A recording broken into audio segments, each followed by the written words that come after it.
Hello, everyone. This is episode 57 of the Dante Elephante podcast. Welcome to episode 57. This week is Matthew Logan Vasquez. You may know him from the band Delta Spirit. I'm very excited. I've actually been a fan of Matthew for a while now. And, he's one of those bands, like all these other bands that like release music in 2020. And it kind of seemed like, what's the deal? What happened to that? But there is a new Delta Spirit record that you guys should listen to, and it's very good. I listened to it while I was prepping for this interview, and it's super good. And so we talk about that. What else did we talk about in this episode? We talk about the vaccine. We talk about playing live. We talk about their records in the past, growing up in California, and now he's living in Texas, playing with Cold War kids, going on tour with Dr. Dog. I was a massive Dr. Dog fan in the early 2010s. This is a big coming of age podcast, this episode, man. Like Dr. Dog, Delta Spirit, Cold War kids was like my life. Fresh out of high school. I think you could throw like Phoenix and stuff in there, and the Strokes too. But like really, those bands were very big for me getting into indie and understanding that Pitchfork hates all my favorite bands. That was like the lesson I learned immediately, because Pitchfork never gave them love. Pitchfork never gave, Dr. Dog love. And I learned very quickly that they don't give a fuck. And also that their opinion does not matter. Who cares what they think? So that's why I learned, that's why I learned very easily and that's why I learned very early from listening to Delta Spirit and talking to Matthew Logan Vasquez. We talk about Santa Barbara. We talk about a bunch of different stuff. But you know what? He has a new album with Delta Spirit that's out now, and it's very good. Go check it out. And I just want to, you've noticed sometimes some weeks I do an intro. I want to get better at this. I want to get better at doing an intro every week, but I am leaving this Tuesday, so by the time I post all this and I post a clip, everything will be done ahead of time. Jenny and I are going on a quick 2 to 3 day vacation just because we need it. I'm starting to lose my mind at home, and we both have gotten our first shots of the vaccine, and we're just gonna get away to undisclosed location. Just get away for a few days next week. And yeah, so if you're listening to this now, I am driving to that location, and I think it will be a good time. I think I will have fun. Hopefully this fucking stimulus money comes through, man. As I'm on Twitter right here, and Bank of America has not given me my stimulus, and I hope you've gotten your stimulus. If you haven't yet, hopefully you have. It's been a crazy month. I see a light at the end of the tunnel, and it's not just the fucking ring light I put on top of my computer. I see the light at the end of the tunnel. We're on our way out, people. Live shows are going to come back. The wheels are in motion. There are things happening with Dante Elephante behind the curtain that I cannot talk about nor reveal yet, but things are happening. I'm very excited, and I can't wait to talk about some of these things that are happening. It's just the beginning. We'll see. But other than that, I'm doing pretty good. Let's just keep this intro nice and short, because I don't know what to talk about, but I do love this conversation. Oh, the main reason why I'm even doing this week, I had an issue with my Zoom H6, my external recorder. So this audio, I went 50 minutes of doing this podcast talking to Matthew, where I didn't realize when I clicked, I don't know, it wasn't feeling the H6, the Zoom H6 wasn't feeling the SD card, so it wasn't recording. So I went the whole podcast not recording the nice audio from the nice mic. It's like literally the computer voice. It's a little bit better because I was talking through an SM58 here, nothing too crazy, but it was, I'm doing the podcast with 2 mics now because I don't know. It's a whole thing. Yeah, with the SM58, it sounds pretty good. So it doesn't sound awful this episode, but I am very pissed. And you will see around 53 minutes in. Well, I guess a little longer now because I'm doing this intro, but like around the hour mark, you'll see that I figured it out. So there's like 15 minutes of like actual nice sounding audio. But you know what? It's fine. I just wanted to let you guys know. Patreon, I'm still doing a Patreon. I don't know how much longer I'm going to do it, but shout out to Andrew E. Roth and Ashley Brinkley. You guys are awesome for supporting me the whole year. But I think as this pandemic slows down, I will also slow down with Patreon because I'm just, it's kind of bullshit. I don't know.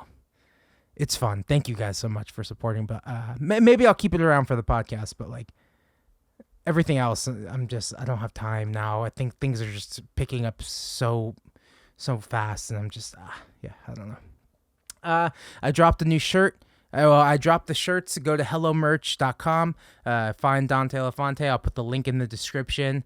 We're doing shirts, and we just dropped a brand new hoodie. The hoodie is out, so if you like hoodies, a nice zip-up hoodie, go small, medium, large, extra large, and I'm working on the 2XL. That should be coming soon. I don't know when. So if you are interested, a brand new hoodie, a brand new black Never Trust a Junkie hoodie with my dog Logan as the logo, and it says Never Trust a Junkie. I'll superimpose the photo onto the image on YouTube. But for the audio, it's a black zip-up hoodie, and it says Never Trust a Junkie, and it's a drawing of my dog. I think zip-up hoodies are on their way back. I think some people are, I don't know. I'm putting thoughts into people's heads, but I like the zip-up hoodie. I think it's cool. I think it's kind of like Y2K, mid-2000s Hot Topic band hoodie. Like, I don't know. I think it's cool. I think it's going to make its way back around. I know sweaters are really in, but, as we get away from the winter, and what is it now? It's March. Things are going to start heating up a bit in this next month. Perfect time. Springtime. Perfect time for the zip-up hoodie. We're bringing it back. I might be early on that, but we're definitely bringing it back. Okay, then. Let's wrap it up. Thank you guys so much. Mid-Century Modern Romance is out. Link in the bio. And, yeah, that's it. That's freaking it. Stimulus checks. I'm going on a quick vacation. I'll be back next week. I'll be back within the week. I'm not even going to be gone for that long. New hoodie, new shirts. Working on a new shirt right now, too. But that's coming up soon. And then, shout out to Matthew Logan Vasquez for talking to me. Next week is Trevor Bell Jimenez. That's a great episode, too. I'm super far ahead right now. I'm very backlogged. I have all the episodes going, and I have like 4 interviews next week, next Monday and Friday. So I'm moving into April. Isn't that crazy? I'm already in April with these podcasts, and soon I'll be doing them face to face again. Very soon, actually. Very soon, and that will be beautiful. That'd be nice. Okay, Matthew and Logan Vasquez of Delta Spirit, episode 57. Let's go. Yeah, dude. Dude, hey, nice to see you. Yeah, there you go. Matthew Logan Vasquez. Now we're recording. Thanks for being on the pod. Where are you? Let's just start off there. I'm in beautiful Wimberley, Texas, in Central Texas, outside of Austin. Oh, how far outside of Austin? A little less than an hour. It's in the hill country. At my home. Have you been there the whole quarantine? Have you been there? We moved back from Oslo, Norway. We were living there for about 1.5 years. My wife's Norwegian. Oh, so we did that, and it was fine and great culture, cool stuff. Very expensive, and then we moved back home to our little house. We bought this house in 2016, and loved it. We live right by we have river access, so we can go fishing and swimming, and there's giant cypress trees with big rope swings, and awesome. It's tight knit neighbors, all the thing. When you say expensive, is it comparable to California and New York, or even more so? Oh, it's way cheaper. Oh, okay. Oh, Oslo? Oslo's like Oslo. Yeah. Oslo is comparable to San Francisco. Oh shit! Like the median income is super high. Yeah. And everybody drives a Tesla or a Mercedes or a BMW. Crazy. And then it's super expensive. So we had like a tiny apartment there. Right. It was cool. Yeah. The culture there is really awesome. The Mexican food is surprisingly good for Really? Europe. There are 2 Mexican restaurants.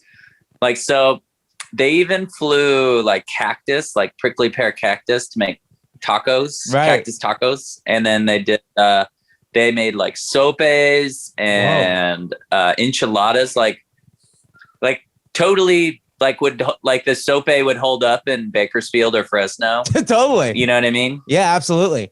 But because all of the chilies and flavor was imported, so it was good. That's awesome. But it was like a $30. It was like $30 for like a tiny little tapas plate of like enchiladas. That sounds very much. Like, I miss home. Yeah, that and sounds very much like. And you're in the snow and you're cold and you're like, oh, take my money. Oh. Totally. That's basically what living in Oslo's like. It's like the food is insanely good.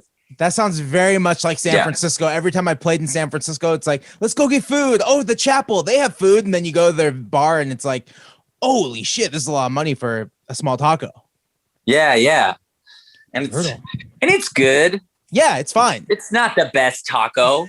You're paying, it's like you're eating something that tastes super authentic and it's really awesome. And it's like convenient because if you live in the city, it's like, oh, this is like this authentic taco. But I feel like if you lived anywhere else in California, you could go find that, or in Arizona or New Mexico or in Texas, where it's just like, anywhere brown people live, you get the good food. I love it, man. That was something I missed in Oslo, with like seeing somebody with a last name that is D. Yeah, that's how I feel. That's how I feel on tour sometimes. Los Lobos. Yeah, Los Lobos. Dude, yeah, Los Lobos played Oslo. And I went and hung out with Steve Berlin, and they played Mossy Moss, and I just started crying. Yeah, like Flaco Jimenez. Like I just started to just be like, like. And then we literally, it's so funny. We went to a Mexican restaurant afterward, and we were drinking tequila and eating chilies. There you go. That was what we did. That was like that must have been the sign. Like, I think it's time to come home. It's time to come back to the South. Yeah. I got real sad. I got real sad. It was so cold. My jeans don't like it, man. So yeah. So you're Mexican, right? Yeah, but I'm like a fucking crazy mix of shit. So right. Because I was gonna say, my mom is blonde, Scotch Irish, cool. Michigander, and my dad is Vasquez. My grandpa's Miguel, or no, Manuel. Sorry, Miguel. Nice. Somebody else.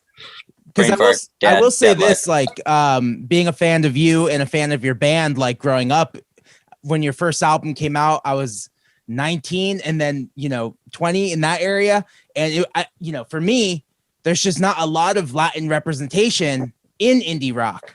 And so I always looked at you. I was like, oh, that's someone right there. But now there's obviously more bands, and the way social media is now, there's tons of great bands now. But for you, you were the one guy. I was like, oh, he's Vasquez. Yeah, he's in the band. But I'm like Latinx, like Totally. Selena. Right. So like I don't speak Spanish. Oh, me neither. I'm terrible. You know what I mean? Yeah. But I know the smell of like Anaheim chilies, and I know that that smell that burns your throat from your abuela. Like that kind of experience is like part of my life, and it hurts, having the generation that calls you mijo pass away, because now I'm married the most white person.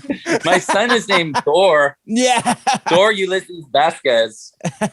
So it's not like I'm holding it up for La Raza over here.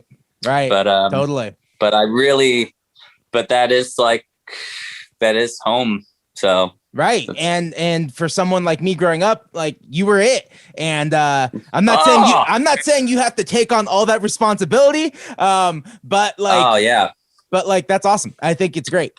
Where are you originally from? Because there seems like there's a lot of different. I was born in California. Okay, San Diego, or why do I picture you with Long Beach? Are you a Long Beach guy or no? Well, kind of. Right. Long Beach is definitely my spiritual home of Southern California, or California in general. That was the place I felt the most at ease, just because it was so mixed up. I was born in Mission Viejo, California, My grandparents had been there since '69. We just have a lot of family there. Dana Point, it was like where my grandparents settled after my grandpa retired from the Navy. And it was like all orange groves and stuff back then. Mm-hmm. Yeah. And my mom's from Michigan. My parents met in Michigan. We lived there until I was 5. And then we moved to Austin as a kid in the 90s. And I got into all sorts of trouble out here. Austin, Texas in the 90s was like the movie Dazed and Confused.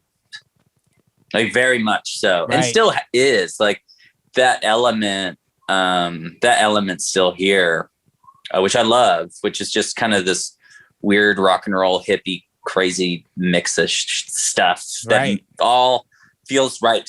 Like the spirit of like, you know, the spirit of what you imagine the 60s to be exists here somehow.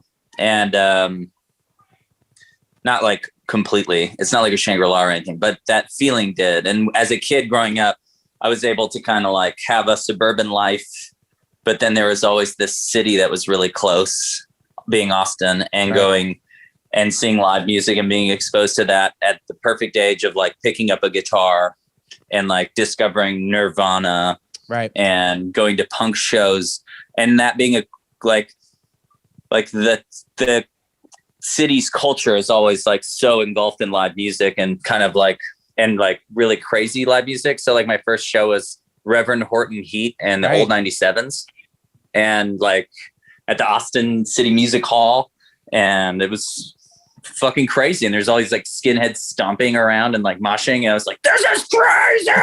Yeah! and thought it was just I was scared shitless, but I was also like, this punk thing is the dopest shit and I love it. And then I moved to California and everybody liked ska punk, and I was like, I don't understand. But I learned how to skank like every good, you know, every good kid did. Yeah, you know? That was the time. Yeah, it was the time. Yeah. Pick it up, pick it up, pick it up. My cousin was in a band called Skanking Youth. Oh, cool. It was pretty sweet. He played bass, which must have been really fun. But yeah, I definitely experienced culture shock moving back to California then, and had to learn a lot of things. And I like grew a thicker skin, because like there are differences where people like, there's so many people in Southern California, and you can hang out and people are in general super nice up front, where they go like, hey, how you doing? Blah, blah, blah. Exchanging niceties is really easy. And then you're like, I think I hit it off with that person. They're like, oh yeah, let's make a plan to hang out. And then they don't hang out. And then you get super offended and you're like, why are you acting so messed up towards me? And you get really upset and sad. And then you're like, oh, they don't like you. And then you learn like later, you grow this thicker skin. It's like, oh, people just like flake out. It's like, oh, I'd love to hang out, but not right now. Right. So I'm not going to answer the phone. And you learn like these other cues. It's like a read under the lines. I forget the French translation, but it's like a French idea. And that's Southern California. People genuinely like you and want to hang out with you. They just don't tell you that, and they tell you that, but when you go to actually do the thing, then they don't do it until you start like feeling comfortable in your skin, and then people want to hang out with you. And once I learned that, I began to make more friends in California, and really enjoyed it. Miss the beach, miss surfing and stuff. But that's crazy, because I always say I always felt the most alone when I was living in LA. Even though I had all these friends and I'd see people at shows, I was easily the most alone. Oh yeah, totally. Yeah. And you're like, I mean, people get like that in New York too. Yeah. But I feel like LA is like way harder. I felt like, and that's why we ended up moving. I lived when I was 19, I lived at the Oakwoods, where that show Love is set. Yeah. And it's where like child actors and divorced men go live. And I was neighbors with Scott Weiland. There you go. From Stone Temple Pilots. Hell yeah. He was my next door neighbor. Like he lived next door. Oh, that's and amazing. all he ever said to me was like, can you keep it down? And that's it. Delta Spirit, we opened for them twice, and it was so fucking sweet. And he still didn't recognize you? Dean DeLee was really nice. He didn't say a word to anybody. He got off the hotel or he like would take a limo from the hotel, get on stage, and then perform, and then get back home. Disappear. It's like too cool for school. Dean DeLeo, the guitar player, is the fucking coolest guy ever. Rules. Super sweet. Do you think that kind of jadedness just comes from touring so much and for so long that he's just like, I don't need to be at the venue. I show up, do my thing, and go? I think that Scott Weiland is 1 in a million. Okay. Great. Front people, like great singer, songwriter, front person, whole thing. Born in the wrong era. Right. Or actually, you know what? Born in the perfect era for the perfect time and the perfect moment for his thing. And I was like, after seeing him, I was like, man, he's so fucking underrated. And then Kelly and Delta Spirit, he was like, actually, I think he's kind of rated, you know, perfectly very well rated. Right. He's totally rated. He's a goddamn legend. He started a band called Velvet Revolver. I saw their first show. So insane. When they tried to play the Hustler building, and then they played in some like parking lot in LA, crazy. And I watched it from that was the first time I saw Scott Weiland and Slash perform, and it was like, oh my God, that's a thing. Like that power on stage. Were you a Guns N' Roses fan growing up? Yeah, that was like one of the first bands that I was exposed to at all. Like, and the idea of what rock and roll is, like pirate radio, and pirate radio playing "Welcome to the Jungle" as a young kid, and just being like, the intro to that song is just the most like, do you like fire? Yeah. It was very dangerous. Yeah, that's how you felt. Yeah, totally. And so at that point, were you already playing guitar? Is Slash an inspiration for you, or were you already in the music? Yeah. To punk shows in Austin? I play in flats. Like I play a half step down because of Kurt Cobain, right? And Guns N' Roses and Rolling Stones and Robert Johnson and Jimmy. You know, like all.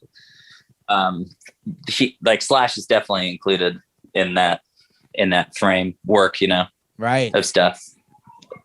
That's awesome. I mean, GNR is dope. Did that happen in Austin, or did that happen when you moved to LA or to California? That happened. No, that happened when I was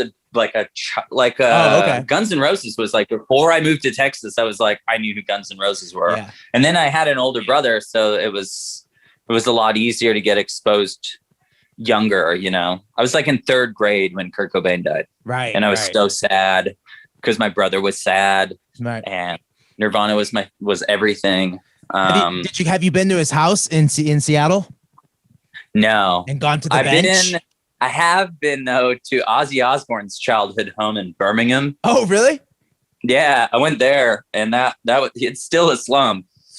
Right. It's so gnarly. That guy came from fucking nothing. Yeah, right. And it's awesome. Like, I love Ozzy Osbourne. Someone on TikTok has been posting clips of the Osbourne show on MTV, but on TikTok. Yeah. And I forgot how fucking great that show is. That show was hilarious. And it needs to be streaming somewhere. I'm sure something will pick it up, but like that was one of those shows I used to love. Like early 2000s MTV was pretty big for me, at least. Wasn't he heavily sedated through that whole thing? I think so. It seemed like it. It totally seemed like it. Was like I wonder if that will be on, because like Jack, you know, Jack Osbourne was struggling with opioid dependency right around that time too, when they were filming that whole thing. Absolutely. So I wonder if they put it up, but I mean, Ozzy Osbourne is like still. I saw him with Frank from Dr. Dog and I. Right. We're at Lollapalooza. This is a couple years ago, and Frank and I were like, "Let's go see Black Sabbath play." And it was like, yeah. And we were we had maybe smoked a little Sweet Leaf, and just walking towards him, it's just like fire. And Ozzy comes out. He's so old, and he's singing kind of flat, like out of key. Yeah. But he's like, "Come on, you motherfuckers!" And the crowd singing so loud, and puts him singing out of key into key. Like Really? it like then the crowd singing the note in key at him like puts him in pitch. That's crazy. And like the electricity, it was still so sludgy and beautiful. It's cool. That's awesome. Yeah.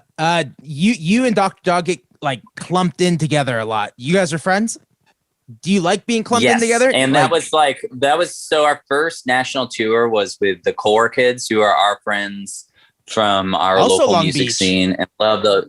Yes. And love those guys. Yeah. So the Long Beach, as soon as I graduated high school, loved Dana Point.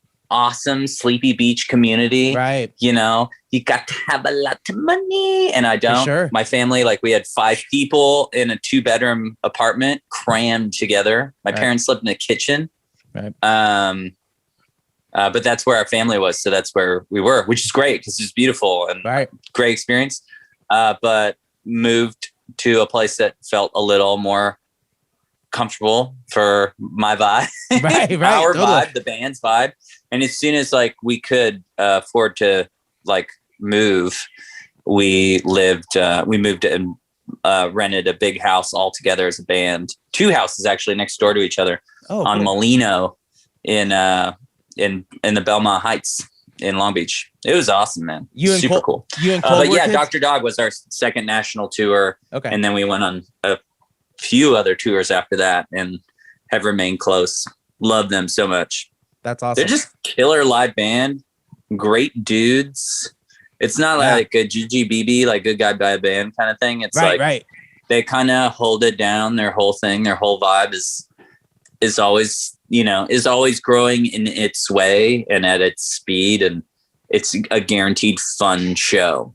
Totally. So yeah, I've seen them a couple times and very crazy, very great live band. The idea of being a great live band, was that always a priority first with you and Delta Spirit versus making the record sound great? Or were you guys more of a live band or more of a studio band, I should say? I think Dr. Dog was a big influence on this conversation as a band. That like, I feel like History from Below is noticeably slower on record, but it sounds good. But we play those songs a lot faster live and with more kind of oomph. Like Bushwood Blues, for example, it's like 10 BPM faster. But yeah, it's like, I think a record is like a frozen moment in time. And I don't think you're ever going to get something more holy than a live show. Right. Where it's like the exchange of energies and trying to get everybody on the same page. And that's always kind of been the focal point of what we do well. That's our best thing. It's like, songwriting, like, of course, love the craft. Love it. And, you're not going to have a great show without great songs that people want to sing along to and relate to in their lives when they're listening from the record to the moment. But, that moment is like, it's the most addictive, beautiful thing. And, So whose idea was why I'm still here? Was that like a producer idea to make the song slower or did it just progress over time? No, it was just a natural thing where it's just like our focus. And we did correct that more because we did notice that, and the other one was like the first record, Ode to Sunshine, was recorded in a cabin. Yeah. So that was pretty much just like we had dumpster dove Trader Joe's. The only money we spent was like on the wine. And so we just we just recorded it the best we could because that's what we did. And we kind of wanted to have the power and still do. Right. Yeah. Ode to Sunshine was the first project. And was there a lot of touring before that? Or did you guys play those songs live a bunch before you even started recording? Or what was that record? Yeah. We knew those songs most of the songs pretty well before we started touring on the album. But it was very much like we had made an EP and did some touring with the EP, and then we made the record ourselves, put it out ourselves, and it got picked up by Rounder Records. Yeah, who put out Nathaniel Rateliff's solo stuff and all of that. And I think, under a different name, has put out the Night Sweat stuff too. So with releasing it yourself, I think the DIY scene has changed so much. Like, what was that like releasing it yourself in the late 2000s? Well, in 2000, it's similar in that like gas prices were cheaper. Right. But I feel like the differences were like the social media aspect was was way different with, first it was mp3.com and then it became MySpace. And MySpace, you have so much more like curation. You had like a tremendous amount of like curation with MySpace that you don't get with Facebook. Like Facebook was like, no, we're not going to give you any of that stuff. All the analytics are ours. And then also we're going to duck everything that you post unless you give us money. Right. Or if you give us money, it's going to be even harder for you. So it's like this, like is it DSM? No. And I forget the, what's it say to masochist, S&M. It's like an S&M relationship where they're just like, Zuckerberg's just so cruel to anything creative because there's also like lots of trash out there that people just want to like pump out. So it's an interesting thing, I guess, that they have to deal with. But you know, it was also really funny with the top 8. It got pretty dramatic there. Yeah, it sure did. I remember those days. Man, I remember text messages or people that like didn't want to talk to us because like it was like, yo, man, we opened 2 shows. And we need to be on your top 8 or else our band can't get big without being on your top 8. God. And they're not wrong in some ways, like where it's like, yeah, you know, did help.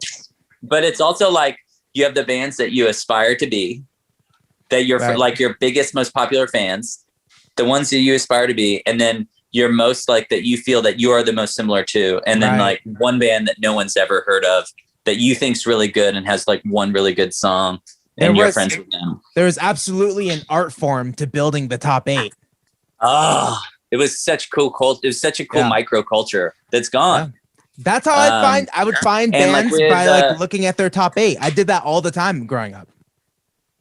Oh man, it was such a great discovery tool. Mm-hmm. And now Spotify's like done that, but they have taken it away from bands. They say their algorithms picking it, like their algorithmic pick. Like, come on, dude. I don't sound like a sick band on my similar artists. I'm like, I don't know who that band is. Like, yeah. I mean, God bless the Seratones. I've never really like gotten down on their music. Right. Totally fine band. I actually did listen to it. They're great. Totally good. But it's like, but I don't know them. And I know a bunch of bands that I like would prefer to like put there, or like my own solo project isn't even recommended in my fucking thing. So like if you went and searched Delta Spirit now and you're like, oh, remember Delta Spirit from 2000 or like from the Ode to Sunshine days. And I've never like kept up with that band. You would have no idea that I had done like a whole, like 3 albums of solo records and also this really cool project Glorietta. And it's just all not connected, but there is like a playlist I can make, but the top 8 culture is just so good. I miss it. I know. I don't know how to like get these Swedes on board with this thing. The Swedes didn't live in Southern California where the top 8 was so important. Maybe. Yeah, it was king. Top 8 didn't matter to them. I know. Do you feel like, because you guys have done so many records now, that like people dip in, they dip out, like that the audience changes? Yeah.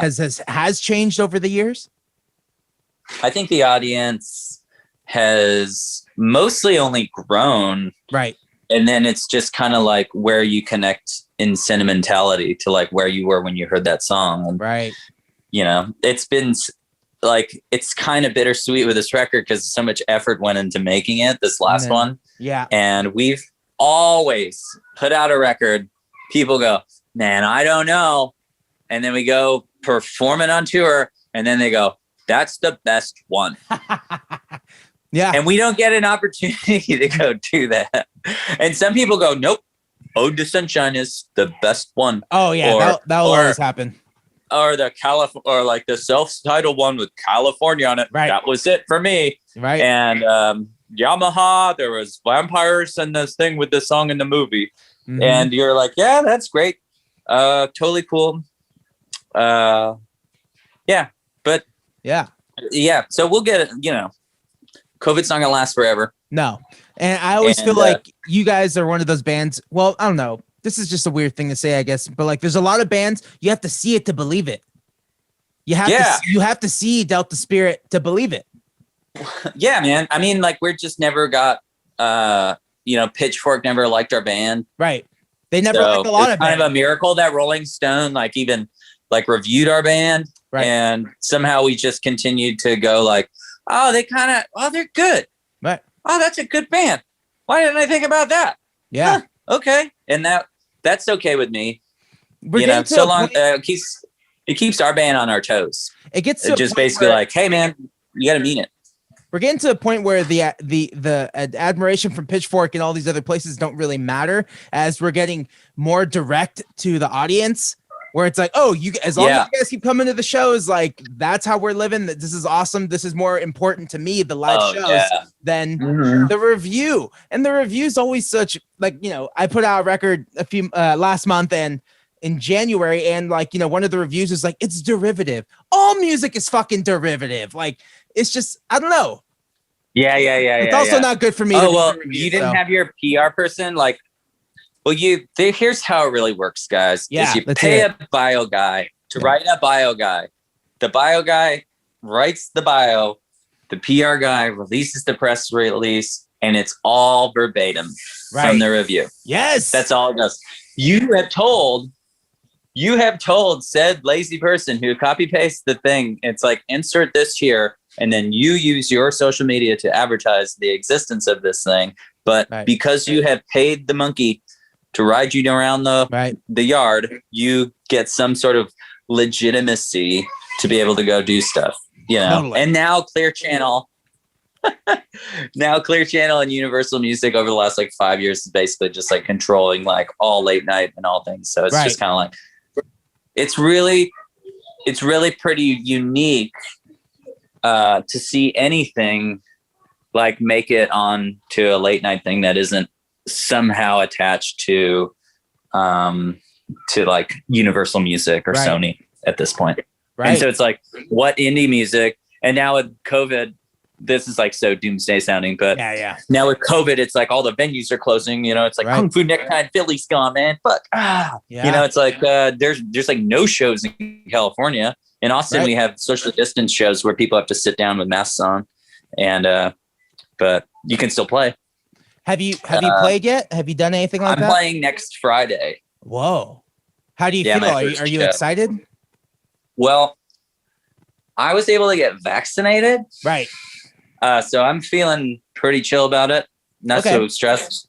They have like a UVAC thing that like kills everything frail as shit in the air. And if you drink your drink, you can have a drink and you can like take your mask off to drink your drink. But as soon as your drink's done, somebody comes along. This is what's been explained to me. Comes on and goes, okay, put your mask back on. Oh.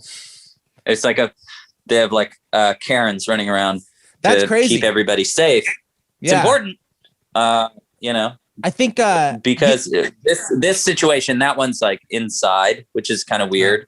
And I put the kibosh on all inside shows, and I didn't know this one was until I'd already confirmed it. And so I'd been kicking it down the road, and I got my mom vaccinated, and that's how I got vaccinated. Cool.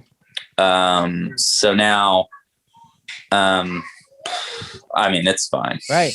Yeah. I think, I feel like that's such a when I hear a situation like that, I'm like, oh, that sounds like it should be in California. They're doing that. Cause all I hear from all these other podcasts I listen to is Texas is free. You can do whatever you want in Texas, but it sounds like there is some, there's some rules. There are rules. Yeah, there are some rules. Yeah. There are definitely some rules. There are places that have been kind of busted for not like kind of being a little bit more loose and stuff, but it's about personal responsibility. Right. And that's kind of the thing where it's just like, it's pretty much mandated and publicly shamed if you're not wearing a mask in a grocery store here. Right. You're gonna get chirped at, like hard chirped at. Right. Totally. But if you're outdoors, and we have nice weather here, right, especially this time of year, it feels very similar to California. it's just basically like, yo, I'm outside. Take it easy. Totally. Some people are still pretty stringent on things, you know, maybe, but I think like we have a good flow of it. Are you going to sing behind the plexiglass? No, oh, I don't think so. I talked to Ron Sexsmith and he said he had to sing behind the plexiglass. I was like, oh, I thought they just did that for drummers. I thought that was just a drummer thing. Yeah, that would be interesting. I haven't seen anybody do that, but yeah, I'm starting to like book shows and do things. I'm trying to look into playing California. I'm doing a socially distant thing in Ventura with Dawes and local natives. Oh, in Ventura? Mm-hmm. Oh, nice. But I don't know how to play a show in California right now with like the California variant. And I was just like trying to find I'm looking into it though. Like my friend owns a restaurant, might try to do something like that. That's outdoors. Cool. But I'll let you know. Yeah, I'll be there. I'm in Santa Barbara, which is just 30 minutes away. Oh, yeah. Beautiful Santa Barbara. You played at Velvet Jones last. Yes, many times. Yeah. R.I.P. That place is gone. Oh yeah. Yeah. It was destined to happen. There's not enough pop punk bands to keep that place open. Nope. No Effects hasn't toured in a while. Lagwagon hasn't toured in a while. Dude. All the Christian guys can't go see Dogwood. Yep. Yeah. It's messed up, bro. It's hard. It's a hard time. Yeah. hard times for the live music. And yeah. Is there a music scene in Santa Barbara? We have one venue left. Because we have Soho. What's the venue called? Soho. It's like the one that's upstairs. Yeah. Yep. Yeah. That one's okay. It's fine. It's cool. It's what we have left. So it's going to have to. It exists. You have a thing. Santa Barbara's always been so tough because it's like, you always have thousands of people that are never coming back. Right. And thousands of people that are coming that have never heard of your band before. Right. And it's just like, how, like, I feel like the ebb and flow of playing in Santa Barbara, I've experienced that very thing where it's like, oh, we hit like a sweet spot there for a minute where it's like, this is great. It's like totally awesome. And like in the early days was just like, well, you're playing there was a house full of couches. Actually, that was San Luis Obispo, which is not so far away, but there's a house full of couches in San Luis Obispo, and we played DIY shows there. Oh, was it? For a while. Did they have a crazy bathtub? I don't recall a crazy bathtub, but I know that they made a platform to fit more couches. So it's basically a stadium seating of couches. Whoa! And we'd sleep there. It was free to sleep there. That's awesome. That was cool. Yeah. So when we're talking early days, we're talking like 2007, 2008-ish, and you guys were booking these tours. No, 2005, 2006. Oh, shit. Yeah. And you guys were booking these tours yourself? Did you guys do a lot of California runs? Like we did. Yeah. We did a ton of DIY stuff. And like, that was kind of, that's kind of how you did it. Right. Growlers also was like, I remember us succeeding at doing that. And then they were right behind us doing that same thing and built the craziest shit, but that DIY thing was real. Right. But it was like we had a good community of people. It wasn't just our band, know. There were just like a freaking swath of bands doing the same thing that we were doing. And just being able to like, we were good about trying to connect the dots with other people all over the place, and kind of had, and it was like definitely like the whole band was like really inquisitive about making friends in other places. So it was that's always my advice. If you didn't like my personality, you might like John. That's always my advice when bands are trying to book a tour. I'm like, dude, you have to make friends, and you have to like when they book you a show in Santa Cruz, you got to get them back, and that's how it just starts building. Mm-hmm. There you go. Now you're playing Santa Cruz. But when you make it all about that, it never works. I know. When you're like, dude, I'm doing this residency. I'm doing this. Everything's going to change for me because I'm posting every day.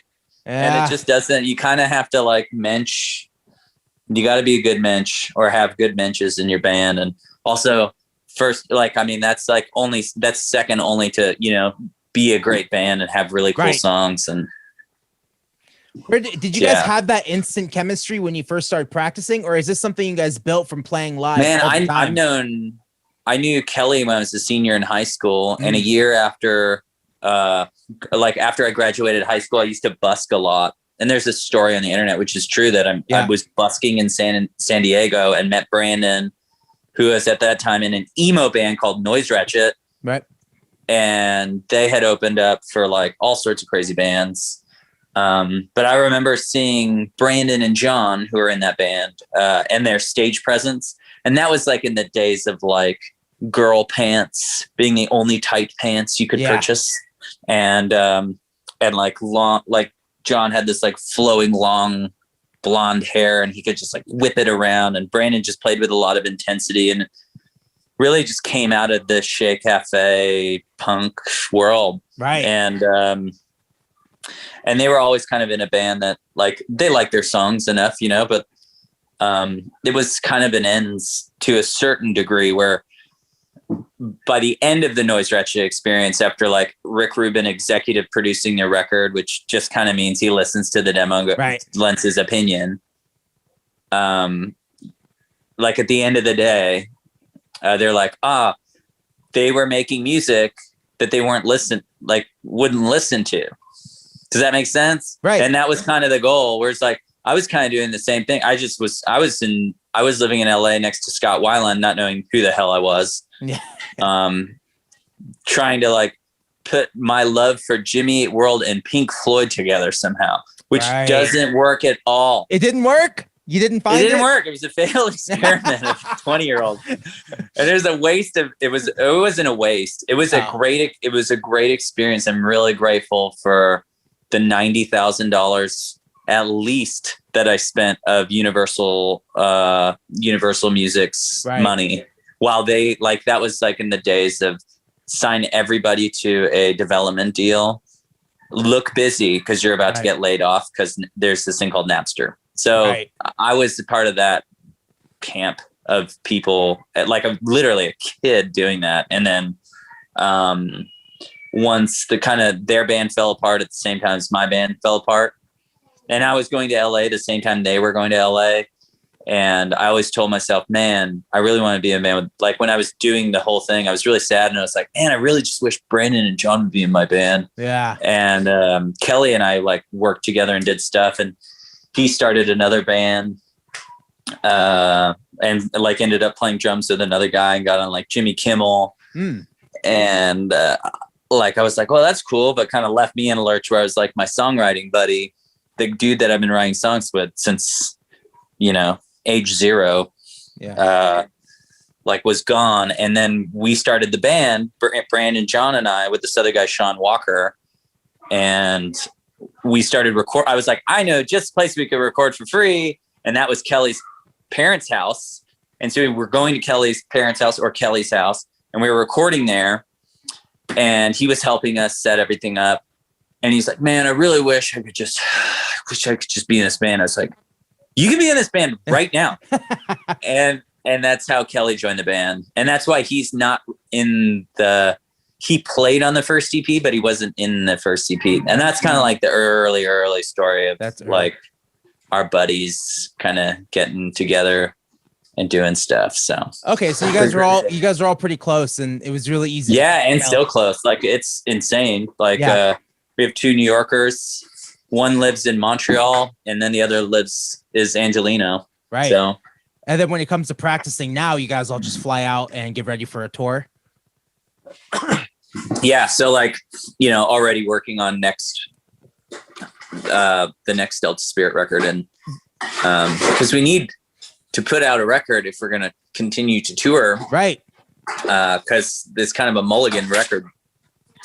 So Brandon flew out to Texas and was over at my buddy Israel Nash's studio, and him and I, and back when the pandemic only had one variant, right? And it was in the summer, it wasn't so bad, and so we worked on a bunch of stuff, and then I stemmed that out and sent it to the other guys to work on. So that's where we're at. But Were there any thoughts about pushing this record out of 2020 into 2021? Yeah, totally. But the wheels were in motion. You couldn't do it, or you didn't want to do it, or.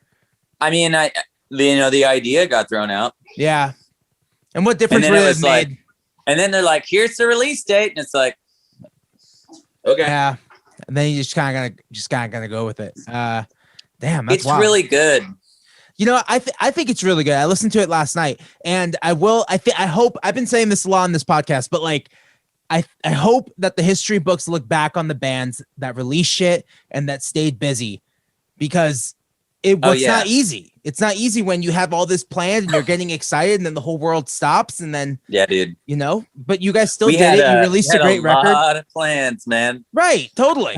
we was like booked and but that's what happened. And you know what happened instead was like I taught my kid how to ride a bike and swim. Right. And I also wrote a shit ton of songs and that's good. Learned some more about synthesis right. And learned how to cook a little better. Right. One thing I've noticed, take a global pandemic. One thing I've noticed from a lot of people is that they've they're having difficulty writing. Sounds like you're writing a lot, but like, what is there to write about? Are you drawing from past experiences or your new experiences being a dad? Like, where are we at? Because I don't know what to write about. I've been inside my fucking house all year. Well, the first thing I wouldn't write about is COVID. Right. Because John Bon Jovi already wrote about it, and Eric Clapton, and about Black Lives Matter. Yeah, Since Jovi's like New Jersey's favorite son came out and saved the day, right? I think might as well put a nail in that coffin. Yeah, totally. Van Morrison and Clapton too had some strong words. Woo! Tell it. Clapton should yeah, okay, never mind. No. Clapton's I've never opinion been on UK immigration circa 1970s is pretty insane. Yeah, take a look into that, listeners, if you haven't already, man. Like, his apology's really good for that, though. What do you say? Because it's like, he's just like, I was out of my mind on drugs. Oh, okay, good. My best friend is black. Oh my God. My best friend is Buddy Guy. He is my best friend. Yeah. I love him so much. I don't know what the fuck I was thinking. And so, people can change. People change. I change. I've never been a fan. I've never been a fan of Eric Clapton, and that just was never one of my guitar guys. I just never got into it. Yeah, I feel like he really invented like the soulless. Right. It's like 12-bar so blues. Good. It's so good. Yeah, Walmart blues. Ooh, I like that. Yeah, I was gonna say Guitar Center blues, but that's Mike Campbell. Yeah, totally. Mike Campbell and Kurt and James. Totally. But like petty licks, every petty lick or every Mike Campbell guitar lick is so easy, but it's how he plays it that makes it and when in the song that it is, it's just fucking perfect. It's so good. Right. Heartbreakers. Yeah. I love that, man. Segue away from the racism of Eric Clapton. Well, former racism. Denounced racism. Yeah. But songwriting. Back to the point. Songwriting is basically like, get in love with the craft and make it a game to break through stuff. I haven't written a lyric in a minute, but okay. But I did look back and went, oh yeah, I wrote like 20 songs this year. Yeah, it's pretty good. It doesn't feel like it though when you're doing it, right? What does it feel like? No, it doesn't feel like that. You're like, oh, I've written here. Oh, maybe I wrote one there, and then you look and you're like, oh, do anything this year. Yeah. And then I look back and I was like, oh, I had really productive because I've had a kid home, so I can only work 2 days out of the week. Right. But you just have to sit down and wrestle. You got to wrestle with God until you get it, and sometimes that doesn't make it. Sometimes you're not going to get a good song, but you're going to get a hook or an idea or a thing that gets you to the next thing to be able to succeed, and that, it takes a lot of songs. It took a lot of like bad Jimmy Eat World, Pink Floyd combos, right, to get, and then finally discover, and like a lot of like bad ideas. of like just like copying Bob Dylan vernacular until what's that? until you start feeling like no, that's my voice, not his. And totally. And you know, and start being like, oh yeah, you know, maybe I don't need to use the word whiskey, cousin, brother, sister, right, ever again. What's that, Miles? I don't know. It gets attributed to Miles Davis, but I don't know if he actually said it. That's like a lot of those internet quotes, but like it takes a long time for you to sound like yourself. And I think it's just all about like writing songs and like also accepting that you might not write anything that day. And that's okay too. Just because you sat down and you're like, okay, I'm going to write a song. And just because something didn't come out. Yeah. It's not a failure of a day. It's just, you know, what happened. Yeah. Because you're just chasing ghosts. Yeah. With it, and you hear a thing and it's like, well, does this make me feel something? And does that make me feel something that I can put words to? Maybe not, but maybe not right now. So save it and record it. I write a lot with, I'm really happy that like this next generation of creation, or like creative hardware synthesis stuff has been made. Like, so I've written at least half of the records on a Novation circuit. And then I also have like the MC 101, which is the rolling groove box. And they all just take AA batteries. That's awesome. And they made a new one for the Novation one. And my wife bought it for me for Valentine's Day. There you go. There you go. I bought my girlfriend flowers. Not the same. Yeah. Not the same. But yeah. That's crazy. But yeah, so it's like that kind of stuff, you know, it's like continuing to like break out of that like writer's block. Try to find any way to get your intuition in line. Yes. And you don't do it. You don't sit down at the piano going like, okay, here we go. It's going to be this is the one. Right. You don't know when the one is going to come. You don't know. Yeah. And it usually only comes because you've already been doing it a lot. So. I talked to this artist named Field Medic, and he had something interesting to say. He said that he feels like he's writing the same song over and over and over again, trying to make it perfect. Do you feel that way also? Or is it like, I've already done a sound like this, it's time to move on and do a different sound? Or are you chasing this feeling? Once I feel like I got a thing someplace like newness, I always need newness. Yeah. For me, I don't feel that at all. I'm not writing the same thing. Okay. Cool. I feel like I'm curating. You know, I feel like I'm curating my tastes for folks, but those tastes shift. So, you know, I'm in the midst of. I'm doing a bunch of things, but like I'm working on electronic music, and I'm working on. I'm working on a Catholic mass setting. Oh, what's that? Talk about that. So this is an idea. I will finish it because I love to finish things. Right. Sometimes more than I like even doing them. Just love to see it all done. That's good though. Yeah, I want to do a requiem. Which is like it's not gonna come up to like you know, or I don't presume to like come up to the standard of like a classical, because most of this stuff is like, you know, Mozart's Requiem, which is Lacrimosa, which is in the Big Lebowski, but like Lacrimosa. But I sang the Requiem in high school in Latin, you know, and I was like, oh, Latin's kind of a cool, like it's a universal language that is dead. Right. And I was thinking like I haven't written a single song about how I feel about, you know, 500,000 people in the United States being dead. So that's kind of like, well, here are the lyrics. They're pretty innocuous, mostly.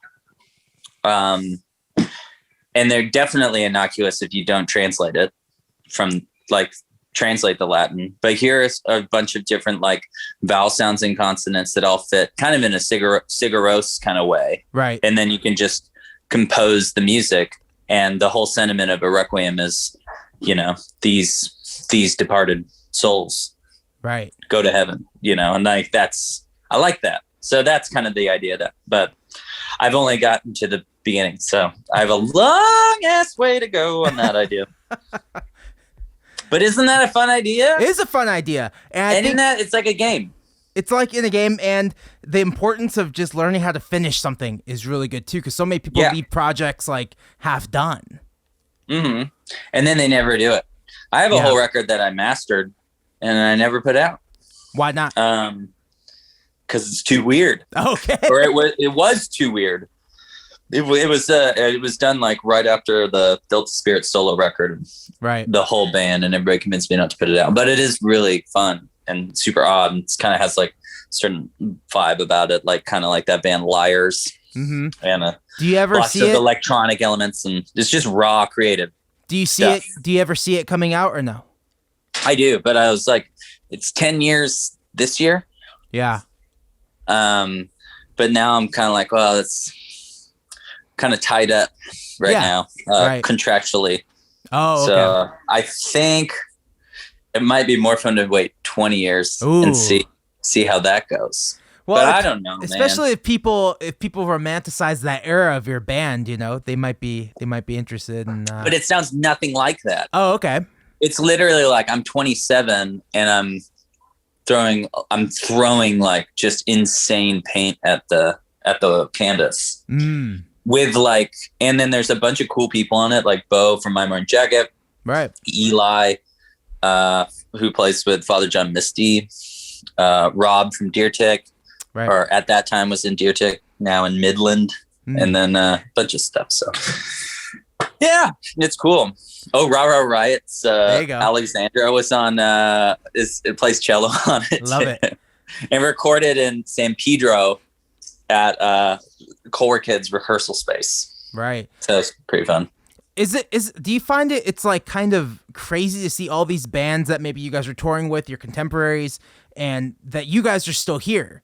Where other bands I haven't heard of, or maybe they're doing other projects now. Do you take pride in that kind of thing? Or is that just is what it is? The longevity. Yeah, I'd be a liar if I don't look for every reason to, like, you know. You're still doing it. Pat totally. On the back. Yeah, sure, of course. But I'm here because I love it.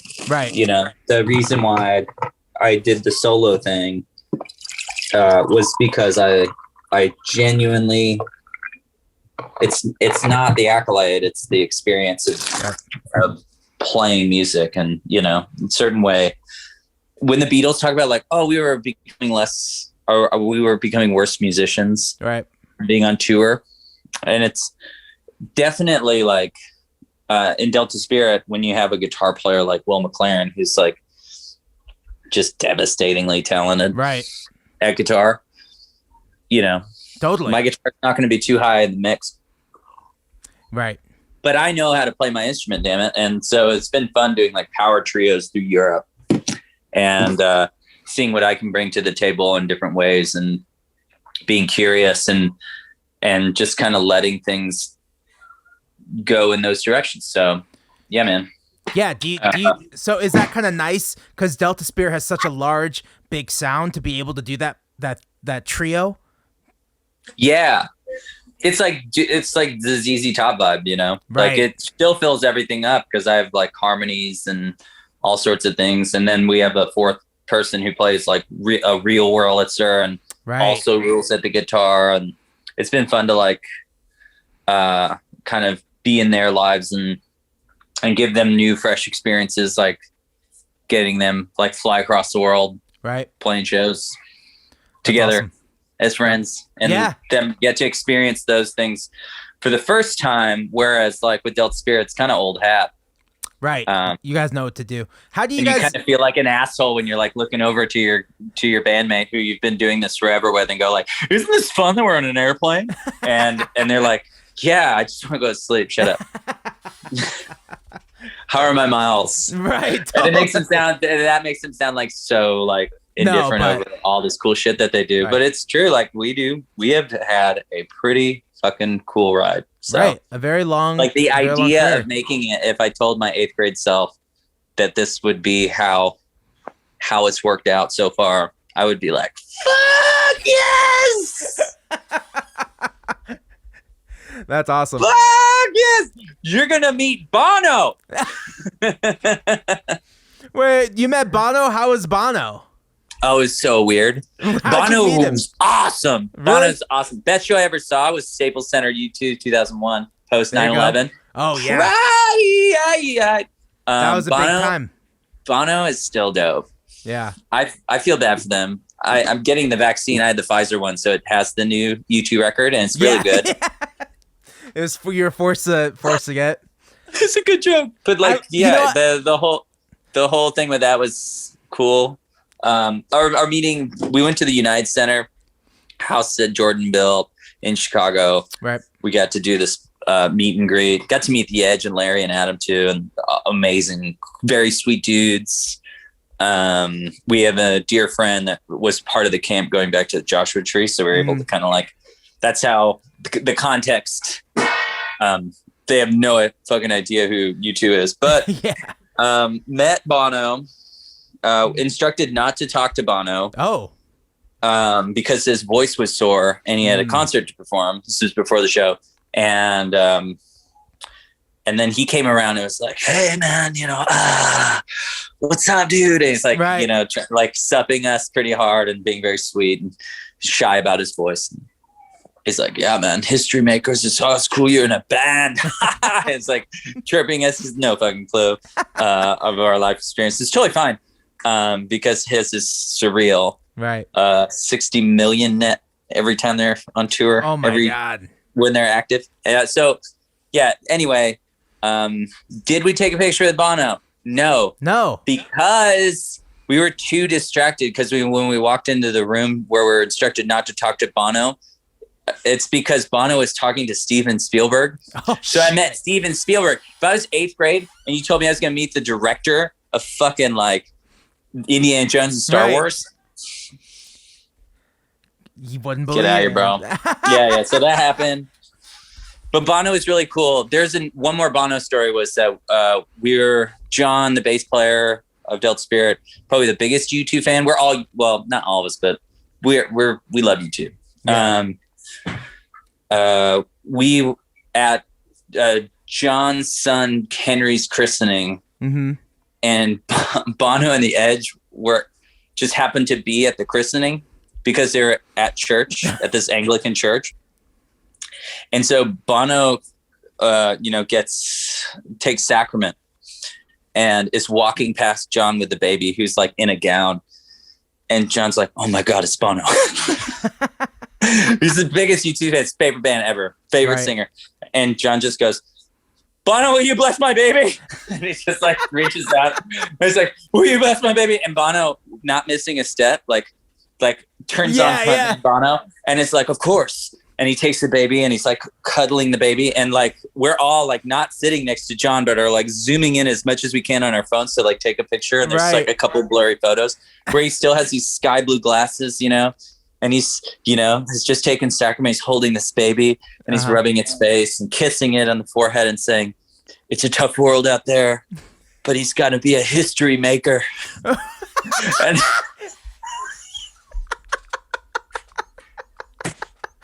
it's the best. Dude, that's amazing. Yeah. Fuck yeah. Bono's chill. Blessed. Give him a break. A true blessed every record baby. You can't delete. Just forgive him. Just forgive him. They're so good. They're so earnest. Let's just forget that they did that twice to us. Don't forget they had the iPod, the black and red iPod with their album on it. And then they did again.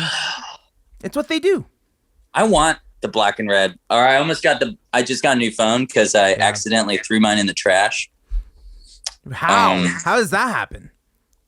I don't know, dude. Okay.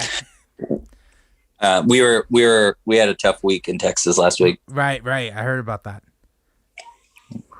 So I just got this new phone and I really wanted the red. I really love red. Yeah. Certain red things, but then I ended up getting the gold one. I have the Pro Max. Ooh. So I went from having like an ancient artifact to like this like lovely piece of design. It's like the best looking iPhone, but with all the cool shit on it. No, it looks the video quality looks great. It's great. Yeah, It's that's really awesome. cool. It's nice. It's nice to treat yourself to a nice phone that works. I had like the worst phone until like last year when I was on 2019 when I was on tour. I was like, I'm just gonna buy a phone, man. My phone's like overheating in my pants. Like this is not good. Yeah, it is. What's that setting? You have to pay extra for that. I don't want to say. Hey Siri, heat my pants. Yeah, seriously. So I bought a new phone. It was nice. I was like, holy shit! Like phones have really upgraded in the last five or 6 years because I just don't throw shit. I just don't throw shit away like ever. Yeah, you shouldn't. You know, the reality is my iPhone 7 was like totally big and great. Yeah. And, you know, other than this thing being just like fucking gorgeous, right, and the camera being way cooler, it's like functionally it's pretty much the same shit. Right. To be honest, but the battery's lasting a lot longer. That's why I like it. My That's so battery nice. is dying all the time. Oh, it's the best. Yeah. Hey, have you ever, speaking of U2, one more thing on U2. Did you ever watch that movie, that U2 movie where the guy was going to play the second guitar next to Edge, but then his brother was jealous and told him not to join that band? And then he, not knowing that they were going to be famous or anything, he just thought they were like, you know, pretentious or whatever. He's like, Bono, Edge, what kind of name is that? Dude, we'll start our own band and we'll get famous. Little did he know he ruined his brother's chances of being in U2. Based on a true story. Dude, that's terrible. Yeah. Also great. I'm glad that didn't happen. Yeah, yeah, that's a crazy movie. I mean, what would the world do with all of that dotted 8-note delay filling everything up? I know, just a couple chords behind those.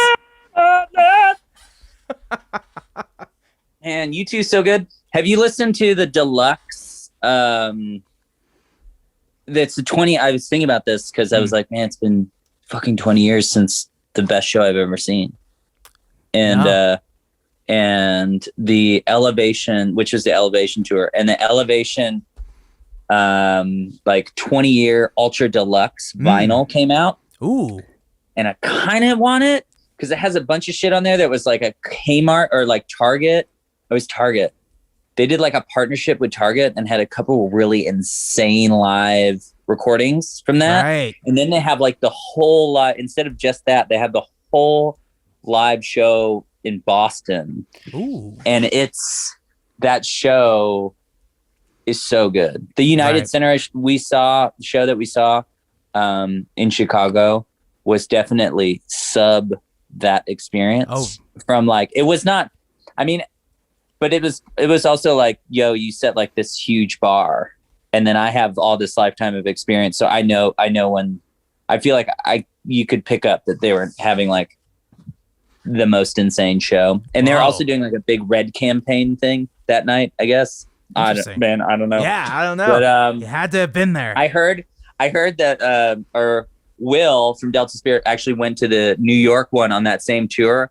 Yeah. And he's like, oh yeah. And then like Chris Martin and Jay-Z and Beyonce got on stage at Madison Square Garden. It was totally different, super insane. So that's crazy. That's the other thing is like, yo, you play LA and New York. Everyone shows like, up. Those are the best shows. Yeah. They're so stressful. When you play New York, it's like, you feel like you're flying and all the people in New York just want you to like succeed. So that's great. It's a great audience because they're like, you can do it. You can be the best band and have all your dreams come true. And we'll see it because we're in New York. We're the most important. And you go, yes, you are. I love you so much. Love me back. Ah! And you like freak out and play a show. I'm so extroverted and I get people drunk. Yeah. And so New York is like such a crazy combo where it's just like, oh man, I will stage dive on like an old woman. Right. At the Bowery Ballroom. I don't care because I'm getting so pumped. We were opening for this band in New York, and I got a text right before the show. Hey, don't want you to freak out, but every agent from the APA is here. I'm like, oh, okay, because I need an agent. And they're like, I know, that's why I'm telling you. No, don't tell me that. Yeah. Cool, no pressure. Yeah. By the way, everyone's here. The boss is here. Yeah. It was. That happened to us with like they had mercy on us and didn't tell us after the fact, which was really thoughtful. But it was like, hey, did you know Robert Plant just watched you play? And you're like, what? in a tiny club in London, But you Really? couldn't see past 3 people. There wasn't a stage. We just played a corner of a room. Whoa. Robert Plant was there, and he's very tall. And it was like one of those experiences in Wayne's World, more Alice Cooper than Aerosmith, where it was just very much like, oh yeah, you shaped everything I understand about rock and roll. Yeah, and totally. I love you. I'm not worthy. And he's like, thanks, man. But he's like so much taller than you. So you did get to talk really to him. Like, yeah, I got to talk to him. But it's like, he's so tall and beautiful. And he's like this much taller. So it's like at this angle where you say that to me. And then he's like, thank you. He was very cool. That's awesome. Yeah. But that whole shit. Yeah. But the stress of those stress things, of those. Yeah. Yeah. Sometimes like all of those experiences of like the biggest pickups we've ever had were from like the least important shows. Right. Like South by Southwest, playing like the rooftop of some Mexican restaurant. And it's like, oh yeah, you got a lawyer. Yeah. Or like we played like a burnt out Radio Shack called the Pure Volume Lounge, where you could go pick up free margaritas. And we played the Pure Volume Lounge. Is that still a website? That's not a website anymore. It might be, but I don't think so. Anyway, so played that, and then it was like, oh yeah, you have a European booking agent now. Wow. Because dude's just like, yeah, man, I just want a margarita. And then it was like, you guys are good. Yeah. That's crazy. Like, yes. Yeah. So, time to go to Europe. Yeah. Europe's fun. Is it fun? Yeah, I've yet to go to Europe and play shows. Is there a difference in the crowds, or is it all the same? Yeah. Depends. Yeah, it depends. There's things that are better. Yeah. There are things that are way worse. The difference is like you go to Germany and Scandinavia and Holland and Belgium, those places. It's so like the catering is so much healthier and on time and better. And the show is like making money. Right. With like, and then you go do the same show in England where it's the same amount of people and somehow the show lost money. The promoter's like cool about it because it's like, of course you did. Yeah. Because nobody makes any money in England because it's so hard to make money in England. Right. And then, it sucks. That's crazy. But the crowds in England are really cool. Like playing London's really fun. Playing like Birmingham and Manchester. It's cool to be in Manchester at all because it's just like shit. So much good music. Were you a Smiths fan? Yeah, sure. Right. Yeah. That's mainly why I would go. You would have seen me in a white V-neck yesterday. Oh, there you go. Fine. Yeah, but like we were just talking about Morrissey shows. Yeah. They're so fun. I know. I've been like not even thinking about it. It's like, fuck, Morrissey's huge in San Antonio, which makes sense. Oh yeah. I'll go to Morrissey's show in San Antonio and see what that's like. Because at the Wiltern, I mean, that's just legendary fun. Right. Totally. I saw him in Ventura and in Santa Barbara, and it was crazy. Big mouth, not at all. Yeah. Big mouth strikes again. Yeah. I wonder if he's going to come back post pandemic. He has they just announced his residency at Caesar's Palace in Las Vegas. Ooh, that's so fun. Yeah. I love Vegas. How do you feel about Vegas? People either love Vegas or hate Vegas. Do you like Vegas? I got married in Vegas with an Elvis impersonator. Oh, that's amazing. Mm-hmm. That was fun. We got married at courthouse and then we did Vegas. Okay, my mom hired an Elvis impersonator. And then my mom and I shared a marijuana experience for the first time. We ate pot brownie. I was like, I always suspect my mom smokes pot. As somebody offered me a pot brownie, I was like, hey mom, do you want to eat some pot brownie? She's like, yes. And then we both got really high. And then Elvis sang too many songs and it was weird. And we have Don't be cruel. Yeah. Don't be cruel. But it was really, really kind of an insane experience. Right. That whole, but Vegas is cool. I like old Vegas. I like Fremont Street. Early days, more drinking. Matt would go out to like the dive bar scene, house party thing in Vegas is really, really cool. That's awesome. But yeah, nowadays it's kind of, I don't know. I would go to Vegas for a show. That sounds fun. I would go see Morrissey. I would go see Morrissey at the Caesar's Palace. Yeah. Yeah, and sit in the pool. Sit in the pool. Yeah, the hot tub. That's all my girlfriend talks to me about. Let's find a hot tub. She called me last night. Let's find a hot tub. Let's find an Airbnb. Let's find something like. Can I buy a hot tub? Yeah, that's what I need. That's what we need here is a hot tub. We have a river. We have a swimming pool. In the river. We don't have a hot tub. Mm-hmm. I got a Costco card now, man. Really? I need it. Yeah. Oh yeah. My dad. That's like my dad's birthday present. Is a Costco membership, which is only good for like every couple years because it's like, oh, I guess I'll buy some tires. You have to renew it. I don't need like 8 pounds of peanut butter in like one purchase. Man, and I already own a TV and I got vitamin C from Costco the other day. Kirkland vitamin C. Yeah. I'm ready. And D. I'm ready. Yeah, man. Well, hell yeah, man. Well, yeah. I gotta let you go. I'll let you go. Let me go. I have to go to Target. Do your thing. Okay, Stop cool, being man. an entertaining kind of host. I'm actually gonna start doing these things too, but like on a different platform. I'm not sure. I forget what the platform's called, but it's my friend's. It's my buddy's cousin. Doesn't that sound cool? That sounds like something in New Jersey.